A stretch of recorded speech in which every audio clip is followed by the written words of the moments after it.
Komatireddy brothers బీఆర్ఎస్లో ఒక సమయంలో జాయిన్ అవుదాం అనుకుంటే జగదీష్ రెడ్డి అడ్డుపడ్డారు, తనకు మంత్రి పదవి ఇబ్బంది వస్తుందని అంటారు. నిజమేనా, వాస్తవేనా? ఇది పెద్ద జోక్ ఇది.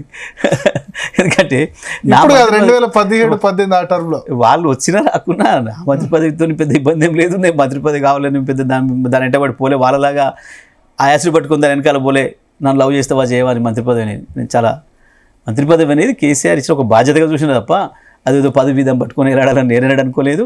పైగా ఈ కోతి ముఖం తీసుకొని ఉన్నది ఖరాబ్ చేసుకోవడం ఎందుకని మా సార్కి అభిప్రాయం ఉండే. ఇవి కోతులు తాజెడ్డ అది వనమంతా జరగొడతాయని చెప్పి కాంగ్రెసే భరించలేకపోతుంది వాళ్ళను, ఇక మనమేడ భరిస్తాము. తెలంగాణ ఉద్యోగ సమయంలో కూడా వాళ్ళు కేసీఆర్, ఇప్పుడు రాజగోపాల్ రెడ్డి ఉన్నారు, కేసీఆర్ ఫండింగ్ కూడా చేసిన సందర్భం ఉంది కదా. ఫండింగ్ చేయడం చేయలేదా? అసలు వాళ్ళ నోరేందో తెలుసు కదా మీకు. రాజీనామా మాట్లాడతారు. కలిసి పనిచేసిన కాంగ్రెస్ ఎంపీల్లో తెలంగాణ కోసం రాజగోపాల్ రెడ్డి కూడా ఎవరు కాదండి, ఉత్తర డ్రామాలు ఇవన్నీ కూడా.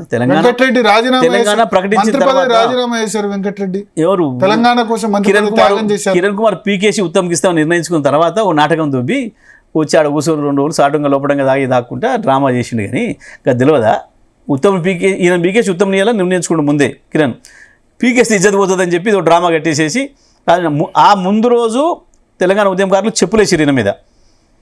ఓ డ్రామా కట్టి వచ్చి ఆడ కూర్చున్నాక ఏం చేస్తారు, చాలా తెలంగాణకు వచ్చింది కదా అని చెప్పి చెప్పాలి. ఆ రోజుకు ఎవరినైనా అనిపించుకోవాలి. కానీ ఆయన చక్కదనం అందరికీ తెలిసాడు. రానివరా కోమటిరెడ్డి బ్రదర్స్ ఎప్పుడు వచ్చినా బీఆర్ఎస్లో మీ పార్టీ సిద్ధాంతాలు వచ్చినా ఒకవేళ వస్తా అన్నా సరే మీరు రాని. మీ ఉద్దేశం ఏంది? ఇప్పుడు మేము కలుపు ముక్కలు తీసుకొచ్చి నాటుకోవాలనా? కేసీఆర్కి ఇష్టంగా జగదీష్ రెడ్డి రానివ్వట్లేదు అని అంటారు. సార్ కేసీఆర్కి ఇష్టం, జగదీష్ రెడ్డికి ఇష్టం, ఎవరికి ఇష్టమైనా కాకుండా కేసీఆర్ మాత్రం ఎందుకు కలుపు ముక్కలు తెచ్చి పెట్టుకోవాలనుకుంటాడు? అప్పట్లో ఆయన రావాలనుకున్నాడు, బట్ జగదీష్ రెడ్డి అడ్డుపడ్డారు. సరే కేసీఆర్ అనుకుంటే జగదీష్ రెడ్డి అడ్డుపడితే అవుతుందని అనుకుంటే నల్గొండ జిల్లాలో, సరే మిగతా జిల్లాలో పరిస్థితి ఏందో కానీ నల్గొండ జిల్లాలో బీఆర్ఎస్లో చీమ చిట్టుక్కుమన్నా అది ఏమంటారు, దేవుడు వరం ఇచ్చిన పూజారి జగదీష్ రెడ్డి అని అక్కడ. ఆఫ్ కోర్స్ నేను కొంచెం జాగ్రత్తగా ఉంటాయి. ఇప్పుడు కొన్ని సందర్భాల్లో రామాంజనేయ యుద్ధం కూడా జరిగింది కదా. దేని జరిగింది? రాముడు మంచి కొరకే కదా. జగదీష్ రెడ్డి చేసినా కదా అవుతుంది అంతే. అంటే కేసీఆర్ రామలక్ష్మణుల యుద్ధమైనా, రామాంజనేయ యుద్ధమైనా, రామాంజనేయ యుద్ధమైనా రాముడి మంచి కొరకే, రాముడి కాపాడు కొరకు ఇక చేసినాయి కదా. నేను చేసేది ఏదైనా ఉంటే కూడా గట్లే ఉంటుంది. అంటే మీ పార్టీ వాళ్ళు ఎవరైనా సరే మంచి చెడ్లు మీరు ఉమ్మడి నల్గొండ జిల్లా వరకు మీరు చూస్తారు. అది అల్టిమేట్గా కేసీఆర్ బెనిఫిట్ కోసం అని అంటారు. ఒక నల్గొండ జిల్లానే కాదు, నేను రాష్ట్ర పార్టీ మొత్తానికి సంబంధించి ఎక్కడేం చేసినా నేను పార్టీ మంచి కొరకే చేస్తానన్న సంగతి కేసీఆర్ తెలుసు కాబట్టి ఆయన యాక్సెప్ట్ చేస్తారు. లేకపోతే ఏం చేస్తారు? నేను చేసేది నష్టమైంది అనుకుంటే నాకు చెప్తాడు కదా, ఈ నష్టమైతే ఇది చేయదు అని చెప్తాడు కదా నాకు. అంతే సింపుల్. కానీ దీనివల్ల మీకు మన నల్గొండ జిల్లాలో కూడా కొద్దిమంది శత్రువులు కాలేదా? అవుతారు. పార్టీలు ఎప్పుడు కాదు. పార్టీలో నేను ప్రతి ఒక్కరిని ఇష్టపడి ప్రతి ఒక్కరిని ప్రేమించి పెద్ద చేసుకుంటాను కదా, నాకెందుకు అవుతారు? నాకు శత్రువులు బయట పార్టీ నుంచి ఉంటారు. శత్రువులు కాదు, ప్రత్యర్థులు. నాకు శత్రువులు ఎవరు లేరు, రాజకీయ ప్రత్యర్థులు మాత్రమే ఉంటారు. సో మిగతా జిల్లాల్లో మిగతా నాయకులకు ఇవ్వని ఫ్రీడమ్ ఉమ్మడి నల్గొండ జిల్లాలో జగదీష్ రెడ్డికి ఎందుకు కేసీఆర్ ఇస్తారు? మిగతా ఏ జిల్లాలో ఏ నాయకుడికి ఉండదు. ఫ్యామిలీ బయట అత్యంత ఫ్రీడమ్ ఇచ్చింది జగదీష్ రెడ్డికి. పార్టీ కొరకు సిన్సియర్గా పనిచేసే ఎవరికైనా ఇస్తారు కేసీఆర్. సింపుల్. పార్టీ కొరకు సిన్సియర్గా 24 గంటలు పార్టీ కొరకే పనిచేసి పార్టీ అభివృద్ధి కొరకే పనిచేస్తున్నాను అనుకున్న ఎవరికైనా కేసీఆర్ అసలు. కానీ కొద్దిమంది ఇటీవల వర్డ్ వాడుతున్నారు ఏంటంటే మందులో సోడా కలిపాడు జగదీష్ రెడ్డి, అందుకనే ఆయనకు ఆ విధంగా ఇంపార్టెన్స్ ఇస్తారు. అది చిల్లర నాయలు, చిల్లర సంస్కారం. రేవంత్ రెడ్డి చిల్లర నాయలు, చిల్లర సంస్కారం, అది అంతే. పనికి మళ్ళీ వచ్చేది. ఒకవేళ మీ ఇంటికి మీ నాన్నగారు మీ అన్నగారు వచ్చిండ్రు, వాళ్ళు మీరు సర్వీస్ చేస్తారా, వాళ్ళు మీకు చేయాలన్నా? ఒకవేళ మీరు వాళ్ళ ఇంటికి పోయినరు అనుకుందాం, మీ నాన్నగారు ఉండే చోటికి పోయినరు, మీ నాన్నగారికి మీరు సర్వీస్ చేస్తే తప్పైద్దా ఒప్పైద్దా? ఒకవేళ అనుకుందాం కాసేపు, కదా కదా. మా అన్నయ్య మా ఇంటికి వస్తే కూడా నేనే చేస్తా, లేదు మా అన్నయ్య ఇంటికి పోతే కూడా నేనే సర్వీస్ చేస్తా, తప్పేముంది? అది మన సంస్కారం. కానీ వీళ్ళలాగా నేను ముఖ్యమంత్రి అయినా కాబట్టి మా నాయన నాకు సర్వీస్ చేయాలి, మా నాయన నాకు కాలుగడాలని అనుకుంటున్నాడేమో కదా. ఇంకా నీచ సంస్కృతి వాళ్ళది, నేను పెద్దవాళ్ళని గౌరవించే సంస్కృతి నాది. తప్పది? తప్పైద్దా? అంటే ఈ విషయంలో పదే క్రిటిసిజం. నేనేమంటున్నా, అది వాళ్ళ సంస్కారానికి అది నిదర్శనం. అది పెద్దవాళ్ళని గౌరవించడం అనేది నా సంస్కారం. నీకు ఏ పదవి వచ్చినా, ఎంత ఉన్నతుడు అయినా, తల్లిదండ్రులకు నమస్కారం పెట్టడం అనేది, గురువులకు నమస్కారం పెట్టడం అనేది, పెద్దవాళ్ళకు నమస్కారం పెట్టడం అనేది నా సంస్కారం. అది లేకపోవడం నీ సంస్కారానికి నిదర్శనం తప్ప అది నా తప్పు కాదు. అంటే కేసీఆర్ ఎందుకు ఎవరికి భయపడని జగదీష్ రెడ్డికి ఎందుకు భయపడతారు? ఇది తప్పండి. కేసీఆర్ ఈ ప్రపంచంలో ఎవరికి భయపడలే, ఇప్పుడు ఎవరికి భయపడ్డాడు. ప్రేమిస్తాడు, అత్యంత ఎక్కువ ఇష్టపడతాడు మనుషుల్ని, అందులో సందేహం లేదు. ఎవరిని నన్నులు పెడదాం, కేసీఆర్ని అత్యంత దారుణంగా తిట్టి మళ్ళీ వచ్చిన వాళ్ళని కూడా క్షమించిండు. వాళ్ళని కూడా చాలా మందిని, ఎగ్జాంపుల్ చాలా మంది అంటే చాలా మంది, ఒకరిద్దరు కాదు, అనేక మంది పోయిన వాళ్ళని మళ్ళీ తీసుకున్న తర్వాత సందర్భాల్లో కూడా గతంలో చంద్రశేఖర్ అని, రవీంద్ర నాయక్ అని, ఇంకోరని అనేక మంది విమర్శలు చేసి మళ్ళీ పోయి వచ్చిన వాళ్ళని కూడా అదే స్థాయిలో తీసుకుంటూ నాకు ఇచ్చిన గౌరవం ఇచ్చిండు అందరికి కూడా. కేసీఆర్కు ప్రేమించడమే తెలుసు తప్ప భయపడడం అనేది ఎందుకు చేసిండు.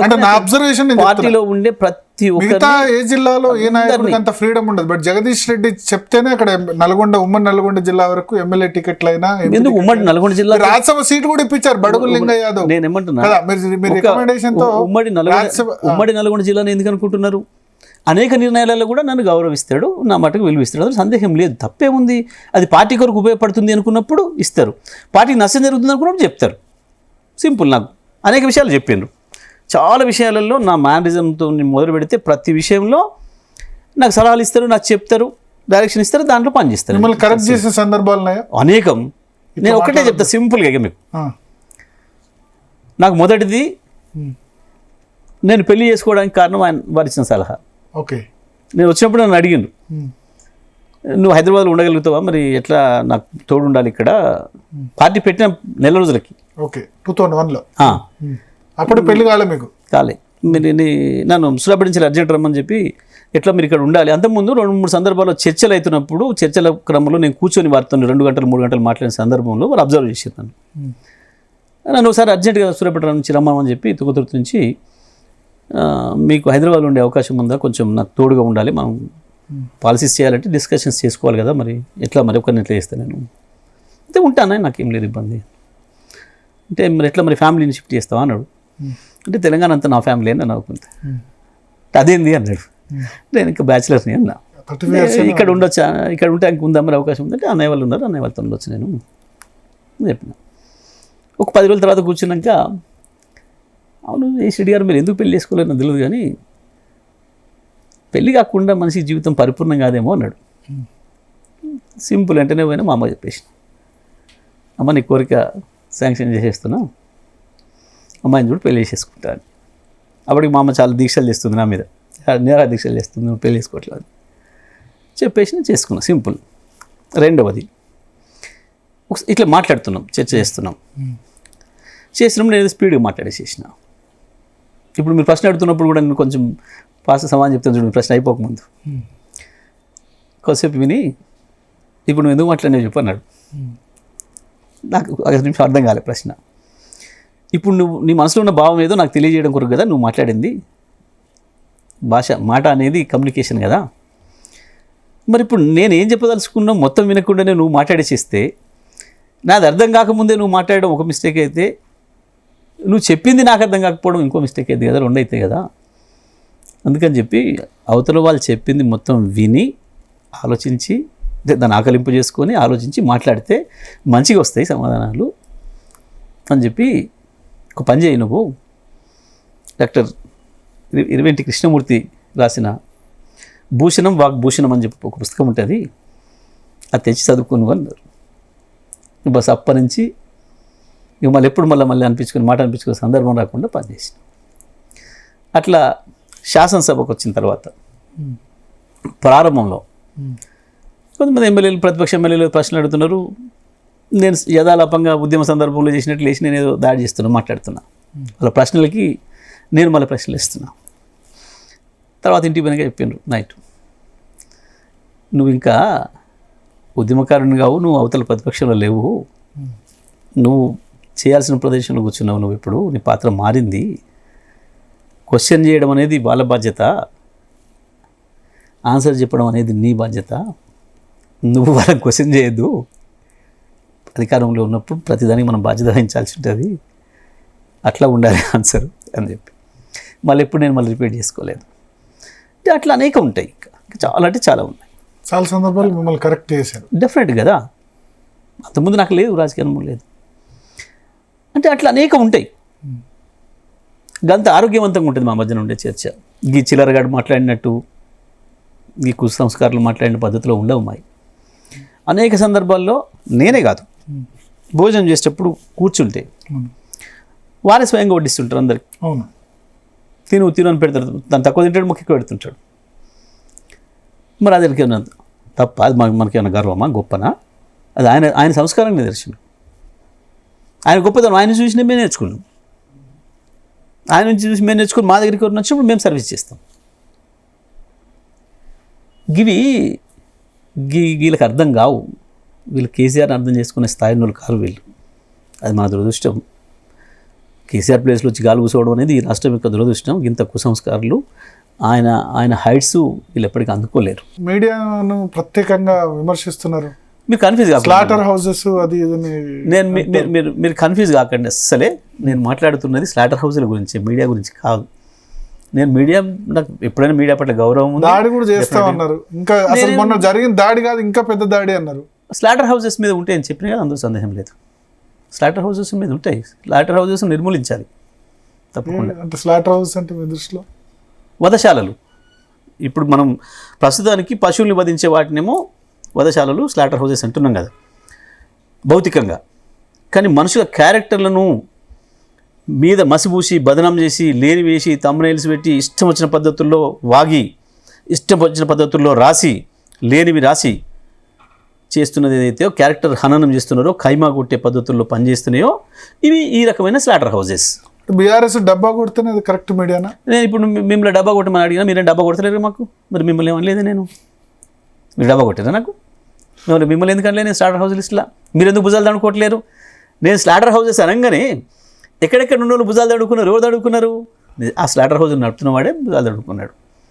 సింపుల్. ఇప్పుడు ఓ నేరం జరిగింది, 10 మందిని నిలబెట్టి ఎవరైనా తీసుకొచ్చి ఐడెంటిఫై చేయమనగానే ఎవడు అనుకుతాడు? నేరం చేసినోడు అనుకుతాడు. ఆ రకంగా అవి బయటపడ్డాయి. కానీ ప్రొటెక్ట్ చేయాలి, పీస్ఫుల్ ప్రొటెక్ట్ చేయాలి. లేకపోతే ఏదైనా మీరు కేసు వాళ్ళ మీద ఫైల్ చేయాలి. కానీ మీరు మమ్మల్ని అటాక్స్ మీరు మమ్మల్ని ఏమో కత్తితో ఇట్లా నరుకుతుంటారు. మేము వచ్చి మీ దండం పెట్టి అయ్యా ప్లీజ్ అండి నన్ను నరకకండి, ప్లీజ్ అండి నన్ను వదిలేయండి. అదే కదా చేస్తుంది. ఖైమా కొడుతున్నారు అంటే నాకు కత్తితో నరకడం కాదు. ఏం తమ్నైల్స్ పెడుతున్నారు, ఏం రాస్తున్నారు, ఏం బల్పు, ఏం అహంకారం కనబడతలేదా ప్రవర్తన? కత్తితో పెడిస్తే ఉప్పు అవుతుంది, బతుకుతాం. మీరు చేసే క్యారెక్టర్ అసాసినేషన్. కానీ మీరు దాడి చేయకుండా ఉంటే వాళ్ళదే తప్పేది కదా.